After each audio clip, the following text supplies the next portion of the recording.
Hello guys, welcome back to my YouTube channel. आज मैं आपके लिए एक नया टॉपिक लेकर आई हूँ, 5 किंगडम क्लासिफिकेशन। सो 5 किंगडम क्लासिफिकेशन क्या होता है, किसने इसको प्रपोज किया और किस तरह से ऑर्गेनिजम्स को डिफरेंट ग्रुप्स के अंदर रखा गया, ये सारा हम आज इस वीडियो के अंदर डिस्कस करने वाले हैं। सो सबसे पहले हम बात कर लेते हैं कि क्लासिफिकेशन जो ये वर्ड है इसका क्या मतलब होता है। मान लीजिए आप एक शॉपकीपर है और आपने बहुत सारी बॉल्स रख रखी है अपनी शॉप में, अलग अलग कलर की बॉल्स हैं। तो आपने क्या किया, उन बॉल्स को एक थैले में ही रख रखा है।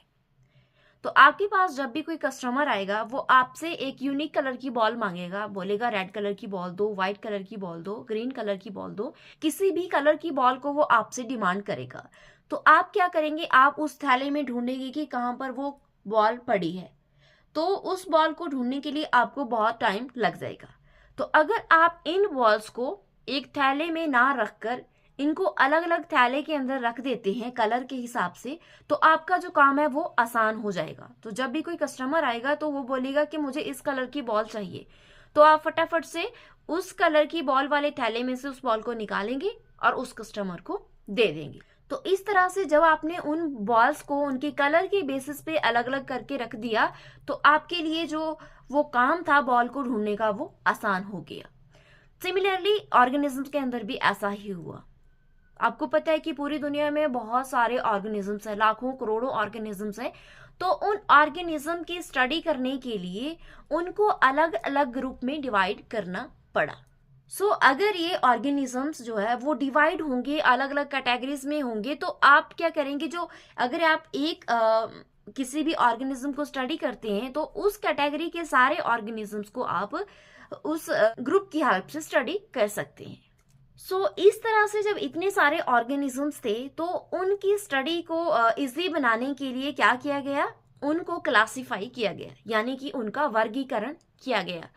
उन ऑर्गेनिजम्स को अलग अलग उनके करैक्टरिस्टिक्स यानी कि उनके सिमिलैरिटीज और डिफरेंसेस के बेस पे उनको अलग अलग कैटेगरी में रखा गया, जिसकी वजह से किसी भी ऑर्गेनिज्म की स्टडी करना आसान हो गया। पहले तो बहुत सारे क्लासिफिकेशन सिस्टम आए, जिसमें कि पहले ऑर्गेनिजम्स को 2 कैटेगरी में रखा गया, एनिमेलिया एंड प्लांटी। ठीक है, जो एनिमल्स थे उनको एनिमल किंगडम में रख दिया गया और जो प्लांट्स थे उनको प्लांट किंगडम में रख दिया गया। लेकिन कुछ ऐसे ऑर्गेनिजम्स थे जिनको प्लांट किंगडम में रखा गया था लेकिन वो प्लांट्स नहीं थे, और कुछ ऐसे ऑर्गेनिजम्स थे जिनको एनिमल किंगडम में रखा गया था लेकिन वो एनिमल्स नहीं थे। तो इस प्रॉब्लम को सॉल्व करने के लिए जो ये क्लासिफिकेशन सिस्टम है इसमें थोड़े बहुत चेंज किए। R.H. व्हिटेकर थे, उन्होंने 5 किंगडम क्लासिफिकेशन दिया 1969 में। उन्होंने जो ऑर्गेनिजम्स है उनको 5 ग्रुप्स में डिवाइड किया, यानी कि 5 किंगडम में उनको डिवाइड किया। तो वो 5 किंगडम कौन कौन से थे, Monera, protista, fungi, Plantae and animalia. तो जो ये 5 किंगडम है, यानी कि जो ये 5 ग्रुप्स जो व्हिटेकर ने बनाए, इनको किस बेस पे उन्होंने डिवाइड किया। तो सबसे पहले हम बात कर लेते हैं कि जितने भी लिविंग ऑर्गेनिजम्स है, आपको पता है वो सेल से मिलकर बने होते हैं। ठीक है, हो सकता है किसी में 1 सेल हो सकता है किसी में 100 सेल हो सकता है किसी में लाखों करोड़ों सेल्स हो।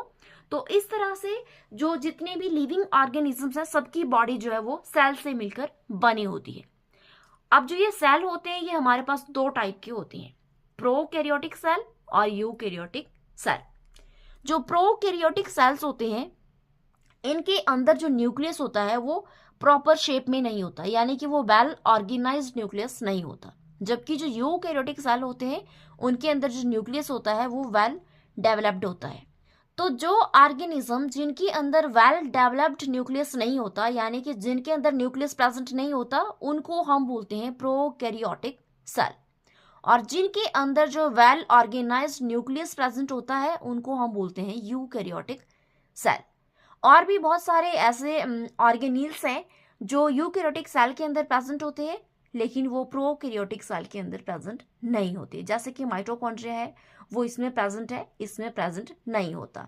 और जो गोल्जी बॉडीज हैं वो इसके अंदर प्रेजेंट होती है और इसके अंदर नहीं होती। तो इस तरह से जो यूकैरियोटिक सेल है वो इससे ज़्यादा डेवलप्ड होता है। तो ये तो था कि जो सेल होते हैं वो 2 टाइप के होते हैं, प्रोकैरियोटिक सेल और यूकैरियोटिक सेल। अब हम आते हैं R.H. व्हिटेकर के क्लासिफिकेशन सिस्टम पे। तो R.H. व्हिटेकर ने क्या किया, इन ऑर्गेनिजम्स को दो कैटेगरी में डिवाइड कर दिया, जो प्रोकैरियोट्स से उनको अलग रख दिया और जो यूकैरियोट्स से उनको अलग रख दिया। तो सारे प्रोकैरियोटिक ऑर्गेनिजम्स को इन्होंने एक सिंगल किंगडम के अंदर रखा जिसका नाम था मोनेरा। ठीक है, तो जितने भी प्रोकैरियोट्स है जिनके अंदर वेल ऑर्गेनाइज्ड न्यूक्लियस नहीं होता वो सारे एक कैटेगरी में रख दिए गए जिसको नाम दिया गया मोनेरा। ठीक है, अब हमारे पास रह गए यूकैरियोट्स। यूकैरियोट्स के अंदर ऐसे ऑर्गेनिजम्स भी थे जिनकी जो बॉडी है वो एक सिंगल सेल से बनी थी, और ऐसे ऑर्गेनिजम्स भी थे जिनकी जो बॉडी है वो बहुत सारी सेल्स को मिलाकर बनी थी। तो व्हीटेकर ने सोचा कि अब इनको तो एक ग्रुप में नहीं रख सकते, तो उन्होंने क्या किया, इन दोनों को अलग अलग कर लिया। ठीक है, तो इन्होंने जो यूनिसेलुलर थे यानी कि जिनकी बॉडी एक सिंगल सेल से मिलकर बनी होती थी उनको इन्होंने अलग ग्रुप में रख दिया जिसको नाम दिया प्रोटिस्टा। ठीक है, और बाकी अब उनके पास रह गए मल्टी सेलुलर ऑर्गेनिजम्स। तो जब मल्टी सेलुलर ऑर्गेनिजम्स को उन्होंने स्टडी किया तो उसमें भी उनको दो टाइप के ऑर्गेनिजम्स मिले। कुछ ऐसे ऑर्गेनिजम्स थे जिनके अंदर जो है वो सेल वॉल प्रेजेंट थी, और कुछ ऐसे ऑर्गेनिजम्स थे जिनके अंदर सेल वॉल प्रेजेंट नहीं थी। अब सेल वॉल क्या होती है, जैसे कि हमारे पास ये है एक सेल। ठीक है, अब सेल ये हमारे पास क्या है, ये है सेल मेम्ब्रेन। अब सेल के बाहर एक और इस तरह की मेम्ब्रेन प्रेजेंट होती है, यानी कि एक और ऐसी वॉल प्रेजेंट होती है जिसको हम बोलते हैं सेल वॉल। तो कुछ ऐसे ऑर्गेनिजम्स थे जिनके अंदर ये सेल वॉल प्रेजेंट थी और कुछ ऐसे थे जिनके अंदर ये सेल वॉल एब्सेंट थी। तो उन्होंने क्या किया, उन्होंने इनको भी अलग अलग कैटेगरीज में रख दिया।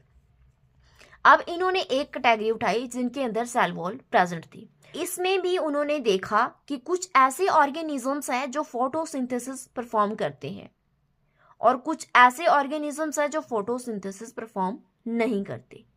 तो उन्होंने क्या किया, ऐसे ऑर्गेनिजम्स जो यूकैरियोटिक थे और मल्टी सेलुलर थे और उनके अंदर क्या थी, सेल वॉल प्रेजेंट थी, और वो अपना जो खाना है वो खुद बनाते थे, यानी कि जो फोटोसिंथेसिस करते थे, उनको एक अलग किंगडम में रख दिया जिसको नाम दिया प्लांटी।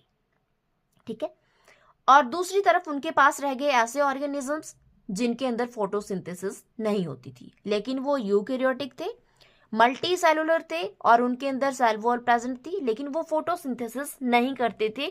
तो उनको उन्होंने अलग कैटेगरी में रख दिया जिसको नाम दिया फंगाई। अब उनके पास रह गए ऐसे ऑर्गेनिजम्स जो मल्टी सेलुलर थे लेकिन उनके सेल में जो है वो सेल वॉल प्रेजेंट नहीं थी।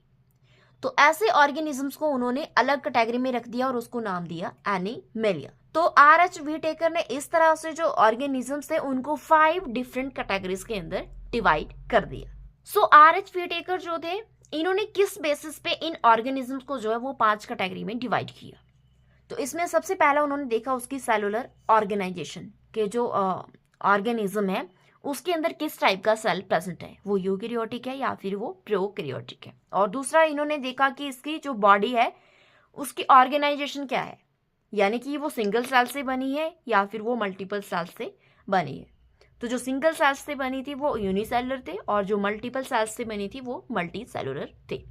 और तीसरा इन्होंने देखा इसकी सेल वॉल, कि जिन सेल्स के अंदर सेल वॉल प्रेजेंट थी उनको उन्होंने अलग रखा और जिनके अंदर सेल वॉल एब्सेंट थी उनको उन्होंने अलग रखा। और उसके बाद इन्होंने देखा मोड ऑफ न्यूट्रिशन, कि जो ऑर्गेनिजम्स है वो किस तरह से अपना खाना बनाते हैं, वो खुद बना रहे हैं या फिर वो किसी एक्सटर्नल सोर्स से ले रहे हैं। सो मेनली इन कैरेक्टरिस्टिक्स को ध्यान में रखते हुए आर.एच. व्हीटेकर ने जो ऑर्गेनिजम्स थे उनको 5 कैटेगरीज में यानी कि 5 किंगडम्स में क्लासिफाई किया। सो ये तो था कि किस तरह से आर.एच. व्हीटेकर ने ऑर्गेनिजम्स को 5 किंगडम्स में क्लासिफाई किया। सो अब हम इनके कुछ कैरेक्टरिस्टिक्स देख लेते हैं और साथ में इनके कुछ एग्जाम्पल्स भी देख लेते हैं। सो सबसे पहले हमारे पास आता है मोनेरा। मोनेरा किंगडम में आर.एच. व्हीटेकर ने उन सारे ऑर्गेनिजम्स को रख दिया जो प्रोकैरियोटिक थे, यानी कि जिनका जो न्यूक्लियस था वो वेल ऑर्गेनाइज्ड नहीं था। ठीक है, तो इनकी जो सेलुलर ऑर्गेनाइजेशन थी वो क्या थी, प्रोकैरियोटिक, और इनकी जो बॉडी ऑर्गेनाइजेशन है वो क्या थी, यूनिसेलुलर, यानी कि इनकी जो बॉडी थी वो सिंगल सेल को लेकर बनी थी। और इनके अंदर जो सेल वॉल थी वो प्रेजेंट थी और वो बनी थी पेप्टिडोग्लाइकन की। पेप्टिडोग्लाइकन का मतलब होता है प्रोटीन प्लस कार्बोहाइड्रेट। तो इनकी जो सेल वॉल थी उसमें प्रोटीन और कार्बोहाइड्रेट्स प्रेजेंट थी, यानी कि इनकी जो सेल वॉल थी वो किसकी बनी थी, पेप्टिडोग्लाइकन की। और इनका मोड ऑफ न्यूट्रिशन क्या था, ये कुछ जो थे वो हीटरोट्रॉपिक थे और कुछ जो थे वो ऑटोट्रॉफिक थे। जो हीटरोट्रॉफिक थे उसके अंदर आते हैं बैक्टीरिया जैसे कि साल्मोनेला टाइफी, क्लोस्ट्रिडियम टेटनाई, और ऑटोट्रॉफिक के अंदर आते हैं साइनोबैक्टीरिया। साइनोबैक्टीरिया यानी कि ब्लू ग्रीन एल्गी, ये वो बैक्टीरिया होते हैं जो अपना खाना खुद बनाते हैं। तो इसका एग्जांपल है anabaena and nostoc. So Monera के अंदर आते हैं सारे बैक्टीरिया, कोई भी बैक्टीरिया है, जैसे कि आप यहाँ पे ले सकते हैं लैक्टोबैसिलस, राइजोबियम, कुछ भी कोई भी बैक्टीरिया होता है वो सारा किसके अंदर आते हैं, मोनेरा किंगडम के अंदर। दूसरा किंगडम हमारे पास आता है प्रोटिस्टा। अब प्रोटिस्टा में आपको पता है कि जो RH टेकर थे उन्होंने क्या किया, प्रोकैरियोट्स को अलग रख दिया मोनेरा में, ठीक है, और बाकी बचे उनके पास यूकैरियोट्स। यूकैरियोट्स को भी उन्होंने क्या किया, फर्दर उनको क्लासिफाई किया यूनिसेलुलर और मल्टी सेलुलर में। सो जो यूकैरियोटिक थे और यूनिसेलुलर थे उनको इन्होंने किसके अंदर रख दिया, प्रोटिस्टा किंगडम के अंदर। सो इसके अंदर जो ऑर्गेनिजम्स आते थे उनमें से कुछ के अंदर जो है वो सेल वॉल प्रेजेंट थी और कुछ के अंदर सेल वॉल प्रेजेंट नहीं थी, और उनका जो मोड ऑफ न्यूट्रिशन था वो हीटरोट्रॉफिक भी था और ऑटोट्रॉफिक भी था, ठीक है। मतलब वो अपना खाना खुद भी बना सकते थे, कुछ ऐसे ऑर्गेनिजम्स भी थे, और कुछ ऐसे ऑर्गेनिजम्स भी थे जो अपना खाना खुद नहीं बना सकते थे, ठीक है। तो इसके एग्जाम्पल्स हमारे पास है amoeba, paramecium, Euglena and Plasmodium, ठीक है। तो आपसे एग्जाम में ऐसा भी पूछा जा सकता है कि ऐसा कौन सा एनिमल है जो अपने शेप को चेंज कर सकता है, बॉडी शेप को, तो वो होता है अमीबा, ठीक है। और ये भी पूछा जा सकता है कि जो अमीबा है उसको किस किंगडम के अंदर रखा गया है। सो आपको इतना ध्यान में रखना है कि जो ऑर्गेनिज्म कहीं भी फिट नहीं हुआ, ना वो मोनेरा में, ना प्लांटी में, ना एनिमिलिया में, ना फंगाई में, तो ऐसे ऑर्गेनिजम्स को RH व्हिटेकर ने डाल दिया प्रोटिस्टा किंगडम में। मतलब जिसकी किसी के साथ नहीं बनी उसको इस किंगडम के अंदर डाल दिया गया। तो प्रोटिस्टा को हम जंक ड्रॉअर के नाम से भी जानते हैं। सो नेक्स्ट हमारे पास आता है फंगाई किंगडम। फंगाई के अंदर उन्होंने ऐसे ऑर्गेनिजम्स को रखा जो यूकैरियोटिक थे लेकिन वो मल्टी सेलुलर थे, और उनके अंदर जो सेल वॉल थी वो प्रेजेंट थी, और इनके अंदर जो सेल वॉल थी वो काय की बनी हुई थी, काइटिन की, ठीक है। तो ऐसे ऑर्गेनिजम्स को इन्होंने रखा फंगाई किंगडम के अंदर, और इनका जो मोड ऑफ न्यूट्रिशन था वो क्या था, हीटरोट्रॉफिक, यानी कि ये अपना खाना खुद नहीं बना सकते थे। सो ऐसे ऑर्गेनिजम्स जो डेड और डिकेइंग मैटर से अपना जो खाना लेते थे उनको उन्होंने रखा फंगाई के अंदर, यानी कि जो हीटरोट्रॉफिक थे वो फोटोसिंथेसिस परफॉर्म नहीं कर सकते थे। इसके एग्जांपल्स हैं हमारे पास bread mould, penicillium, aspergillus and mushroom.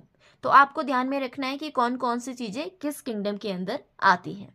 सो जो ये फंगाई है इसके अंदर ऐसे ऑर्गेनिजम्स आते हैं जो यूकैरियोटिक है और मल्टी सेलुलर है, लेकिन एक ईस्ट ऐसा ऑर्गेनिज्म है जो इसके अंदर आता है लेकिन वो मल्टी सेलुलर नहीं है, वो क्या है, यूनिसेलुलर। नेक्स्ट जो किंगडम है वो हमारे पास आता है प्लांटी, ठीक है। प्लांटी के अंदर ऐसे ऑर्गेनिजम्स को उन्होंने रखा जो यूकैरियोटिक थे और उनकी जो बॉडी ऑर्गेनाइजेशन थी वो मल्टी सेलुलर थी, और उनके अंदर जो सेल वॉल है वो प्रेजेंट थी, और वो किस चीज की बनी हुई थी, सेलुलोज की, ठीक है। और उनका जो मोड ऑफ न्यूट्रिशन था वो क्या था, ऑटोट्रॉफिक। इसके एग्जांपल में आप ले सकते हैं कोई भी प्लांट। नेक्स्ट जो किंगडम है वो आता है हमारे पास एनिमिलिया। एनिमिलिया के अंदर RH व्हिटेकर ने उन ऑर्गेनिजम्स को रखा जो यूकैरियोटिक थे और उनकी जो बॉडी ऑर्गेनाइजेशन थी वो क्या थी, मल्टी सेलुलर, और जिनके अंदर जो है सेल वॉल एब्सेंट थी, और उनका जो मोड ऑफ न्यूट्रिशन है वो क्या था, हीटरोट्रॉफिक, यानी कि वो अपना खाना खुद नहीं बना सकते थे। जैसे कि ह्यूमन बीइंग्स हो गया, तो हम जो है वो अपना खाना खुद नहीं बना सकते। वो किचन वाला खाना नहीं सोचना है आपने, जो हम दालें यूज करते हैं, साग सब्जियां, कोई भी जो चीज हम खाते हैं वो हमें कहाँ से मिलती है, वो हमें प्लांट्स से मिलती है। तो हम क्या हुए, हीटरोट्रॉफिक, यानी कि हमारा जो खाना है वो हम पका तो खुद रहे हैं लेकिन हम उसको खुद बना नहीं रहे। तो इस तरह से हम जो है वो किसके अंदर आते हैं, हीटरोट्रॉफिक के अंदर, ठीक है। तो इसके एग्जांपल्स में हम कुछ भी ले सकते हैं, cat, human beings, lion, leopard, कुछ भी जो एनिमल्स है वो इसके अंदर आते हैं। सो जो ये 5 किंगडम क्लासिफिकेशन RS व्हिटेकर ने दिया, इसको फर्दर सब कैटेगरीज में डिवाइड किया गया है, मतलब इसको सब डिवाइड किया गया है। तो इसमें हम एक एग्जाम्पल की हेल्प से इसको समझेंगे। फॉर एग्जाम्पल जैसे हमारे पास एक किंगडम है एनिमेलिया, ठीक है। तो किंगडम एनिमेलिया के अंदर बहुत सारे एनिमल्स आते हैं, तो एनिमल्स के अंदर भी फर्दर जो है कैटेगरीज बनाई गई, तो उन कैटेगरी को हम बोलते हैं फाइलम, ठीक है। एनिमल के केस में हम उसको फाइलम बोलते हैं। अगर हम यहाँ पे प्लेंटे किंगडम की बात करेंगे तो हम वर्ड यूज करेंगे डिवीजन, ठीक है। तो किंगडम को फर्दर डिवाइड किया गया फाइलम में, और फाइलम को डिवाइड किया गया क्लासेस में, और क्लासेस को डिवाइड किया गया ऑर्डर में, और ऑर्डर को डिवाइड किया गया फैमिली में, और फैमिली को डिवाइड किया गया जीनस में, और जीनस को डिवाइड किया गया स्पीसीज में। फॉर एग्जाम्पल जैसे कि हमारे पास एक एनिमेलिया किंगडम है। एनिमेलिया किंगडम के अंदर बहुत सारे फाइलम्स आते हैं, लेकिन जो मेनली है इसमें 9 फाइलम होते हैं। तो इसमें से हम एग्जाम्पल लेते हैं कॉर्डेटा फाइलम का। कॉर्डेटा फाइलम जो है इसके अंदर आती है 5 क्लासेस, ठीक है, जिसमें से एक क्लास है हमारे पास मैमल्स। मैमल्स यानी कि जो अपने बच्चों को फीड करवाते हैं, दूध पिलाते हैं, ऐसे एनिमल्स, ठीक है। तो ऐसे एनिमल्स के अंदर अगर हम इसको डिवाइड करें तो इसके अंदर भी बहुत सारे ऑर्डर्स आते हैं, जिसमें से एक ऑर्डर है कार्निवोरा। तो अगर हम इस ऑर्डर को देखते हैं तो इसमें भी बहुत सारी फैमिलीज आती है। तो उसमें से एक फैमिली है फैलिडी। फैलिडी एक फैमिली है जिसके अंदर इन्होंने रखा कैट्स को। अब जो ये फैलिडी फैमिली है इसको भी फर्दर जो है वो सब डिवाइड किया गया कई जीनस में, जिसमें से एक जीनस है हमारे पास फेलिस। अब जो ये फेलिस जो जीनस है इसके अंदर भी कई स्पीसीज आती है, तो उसमें से एक स्पीसीज है यहाँ पर डोमेस्टिका, ठीक है। यानी कि जो घरेलू जो बिल्लियां होती है, डोमेस्टिक कैट्स जो होती हैं, उनका नाम होता है फेलिस डोमेस्टिका। सो इस तरह से जो ये 5 किंगडम्स है इनको फर्दर सब डिवाइड किया गया ताकि हमारे लिए जो साइंटिफिक स्टडी है वो इजी हो जाए। तो इस तरह से जो स्पीसीज है उनसे बना जीनस, और जीनस से फैमिली बनी, फैमिली से ऑर्डर बना, और ऑर्डर से क्लास बनी, और क्लास से बना हमारे पास फाइलम, और फाइलम्स को मिलाकर हमारे पास एक बना किंगडम, ठीक है। तो इस तरह से ये था हमारे पास 5 किंगडम क्लासिफिकेशन। आई होप आपको ये वीडियो पसंद आई होगी। अगर आपको मेरी वीडियो पसंद आई हो तो मेरी वीडियो को लाइक करना, मेरे चैनल को सब्सक्राइब करना, और वीडियो को ज़्यादा से ज़्यादा शेयर करना। Thank you for watching.